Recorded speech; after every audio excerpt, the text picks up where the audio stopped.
Halimbawa ako, magpapalit na ako ng battery. Magkano ang range ng battery? Medyo nagpa-fluctuate po siya eh. Pero currently nasa around 40 to 50,000. Depende po sa amperes. Pag nag-normalize naman yung market, bumababa, minsan tumataas. If you look at the technology right now, sure yan. In the next coming years, Affordable na siya. Lalo kapag marami na ang naka-electric. Yes. Ito kasi nagtitingin kami ng mga electric, sir. Kasi nga, hindi na natin mapigilan yung pagtaas ng gasolina. Yeah. Last year, sir, tilalaktawan lang yung mga electric. Yep.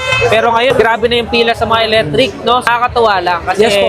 nagsimula na yung transition natin ng electric. Para po dun sa mga nagtatanong, si NXT po nasa around almost 3 years na siya. Pero this is backed by the company po ng Boardwalk. Yung Boardwalk po, yung kinalakihan natin na nagbebenta ng sapatos, nag-diversify po siya. Nasa 30 years na po kami sa industry sa Philippines. It's a Filipino-owned company. Nag-invest sa electric motorcycles kasi nakita namin yung need ng mga tao and ng market dito. Galing. So yun, Netizens, ano masasabi ninyo? Palagay nyo ba magta-transition na tayo completely full electric? Comment nyo naman dyan sa baba. Ano pa mga ibang motorcycle or electric vehicle ang gusto nyo review natin next vlog? Comment your suggestions below. Kung nagustuhan mo to, don't forget to give this video a heart. Follow me for more. Again, this is Adriano. Always keep it cool, racing. Thank you po. Salamat. Maraming salamat po.